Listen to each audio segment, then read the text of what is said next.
আসসালামু আলাইকুম আমার ভাইয়া এবং আপুরা সবাই কেমন আছেন? আলহামদুলিল্লাহ আমি এখন ভালো আছি। তবে এই কয়েকদিন ভালো ছিলাম না। বেশ কয়েকদিন থেকে দেখতে পাচ্ছেন ভিডিও আপলোড করছি না, কারণ গত মাসের 20 তারিখে আমার শ্বশুর আব্বা মারা গিয়েছেন। সবাই ওনার জন্য একটু দোয়া করবেন, আল্লাহ যেন জান্নাতবাসী করে ওনাকে।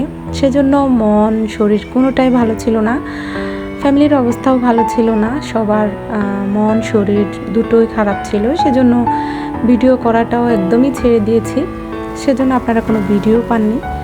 তো এখন থেকে আবার ইনশাল্লাহ কন্টিনিউ করব। যারা যারা আমার ভিউয়ার্স ভাই আপুরা আছেন তারা অবশ্যই আমার চ্যানেলটাকে সাবস্ক্রাইব করে পাশেই থাকবেন। তো আজকে আপনাদেরকে দেখাচ্ছি কিছু ছোট মাছের চচ্চড়ি করেছি।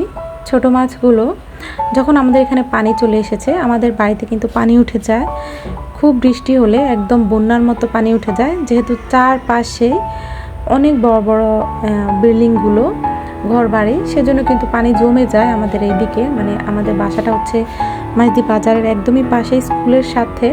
তো এখানে কিন্তু পানি জমে একদম বন্যার মতো হয়ে যায়। এই যে দেখতে পাচ্ছেন পানি এখনও কিন্তু নামেনি। তো আমি মাছগুলোকে একটু পরিষ্কার করে নিচ্ছি, যেহেতু প্রত্যেকটা মাছের পেটে ডিম ছিল, সেজন্য আগেই কাটিনি, আগেই পরিষ্কার করে নিয়েছি। তারপরে কিন্তু পেটটা কেটে সুন্দর মতো পরিষ্কার করে নিয়েছি, ধুয়ে নিয়েছি ময়লাগুলো, সেগুলো পরিষ্কার করে নিচ্ছি। তারপরে ভালো পানি দিয়েও ধুয়ে নিয়েছি পুকুরে গিয়ে। এই যে দেখতে পাচ্ছেন সবগুলোকে পরিষ্কার করে নিয়েছি সুন্দর মতো।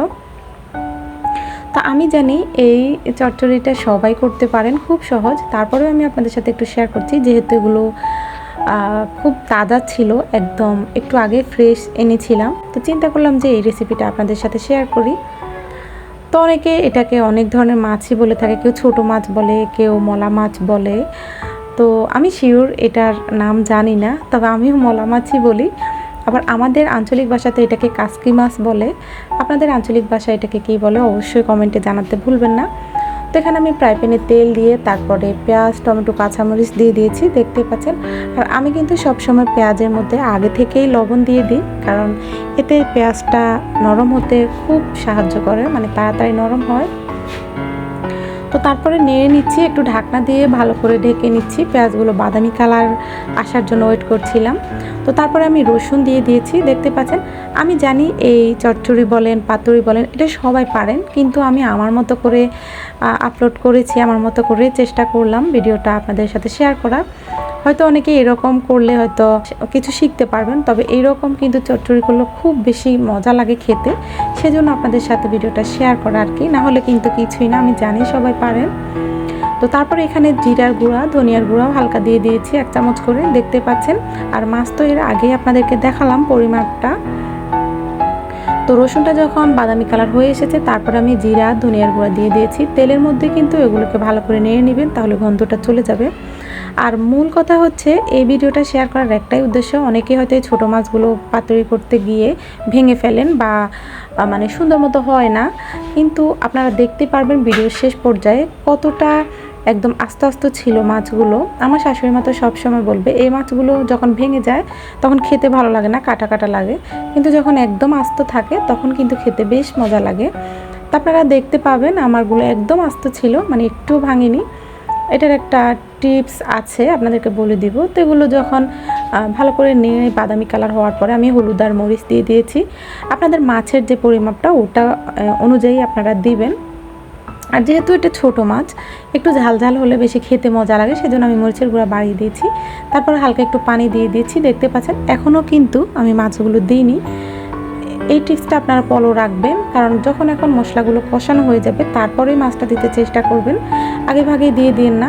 তো আমি দেখলাম যে আমার পাইপেনে মাছগুলো ধরবে না, সেজন্য আমি একটা কড়াইতে ঢেলে নিয়েছি, যেন সুন্দর মতো এগুলোকে নিয়ে নিয়ে রান্না করা যায়। তো যে দেখতে পাচ্ছেন এখন আমি মাছগুলো দিয়েছি। তো তারপরে কিন্তু আপনারা যখন সবগুলো একসাথে করে ঢাকনাটা দিবেন, একদম আস্তে করে নেড়ে দিবেন, মানে যেন না ভাঙে। খুবই সাবধানের সহিত এগুলো নাড়াচাড়া করবেন। তো আমি তো সামান্য খুন্তি দিয়ে এগুলোকে ঠিক করে দিয়েছিলাম, মানে ঝোলগুলো উপরে উঠে দিয়েছিলাম। তারপরে ঢাকনাটা দিয়ে দিয়েছি, দেখতে পাচ্ছেন। তারপরে এগুলোকে আমি কিন্তু বেশি খুন্তি লাগাবো না, হালকা কড়াইটা নেড়ে ছেড়েই এগুলোকে রান্না করব। এই যে আমি সবগুলোকে একটু ডুবিয়ে দিচ্ছি ঝোলের মধ্যে, দেখতে পাচ্ছেন। শুধু এই পর্যন্ত আপনারা খুন্তিটা ইউজ করবেন, তারপর আর খুন্তি লাগানোরও দরকার নেই। তারপরে এই যে দেখতেই পাচ্ছেন এগুলো ঝোলের মধ্যে হচ্ছে। তো আপনারা শুধু কড়াইটা একটু হালকা নেড়ে নেড়েই আপনারা এটা রান্না করতে চেষ্টা করবেন। এই যে আমি ম্যাজিক মশলা ইউজ করছি, তারপরে এখনও কিন্তু ঝোল আছে আপনারা দেখতেই পাচ্ছেন। আর একটু খুন্তি দিয়ে উঠিয়ে দেখিয়ে দিলাম, মাছগুলো কিন্তু একদম আস্ত ছিল, একটু ভাঙেনি। তো তারপরে একটু হালকা ঝোল থাকা অবস্থায় আমি কিন্তু ম্যাজিক মশলাটা দিয়ে দিয়েছি, আপনারা দেখতে পেয়েছেন। তো এটা রান্না করা খুব ইজি, যারা পারেন তারা তো পারেনি, যারা পারেন না তাদের জন্য কিন্তু এটা আপলোড করেছি মূলত। আর মূল কথা হচ্ছে এই মাছগুলো একদমই নাড়াচাড়া করবেন না, আমি শুধু খুন্তি দিয়ে জাস্ট আপনাদেরকে দেখিয়ে দিচ্ছি, এটা কিন্তু ভাঙেনি, দেখতে পাচ্ছেন কত আলতোভাবে ধরেছি। তো তারপরে এই অবস্থায় কিন্তু লবণটা দেখিয়ে নিলাম, মানে হয়েছে কিনা বা লাগবে কিনা। তো তারপরে কিন্তু এগুলোকে কড়াই ধরে ধরে নেড়ে নেড়ে আপনারা রান্না করবেন, এটা যেন খুন্তি দিয়ে বেশি নাড়াচাড়া করতে যাবেন না, নাড়াচাড়া করলে এগুলো ভেঙে যাবে, ভেঙে যাওয়ার সম্ভাবনা আছে। তারপরে আমি ঢাকনা দিয়ে দিয়েছি।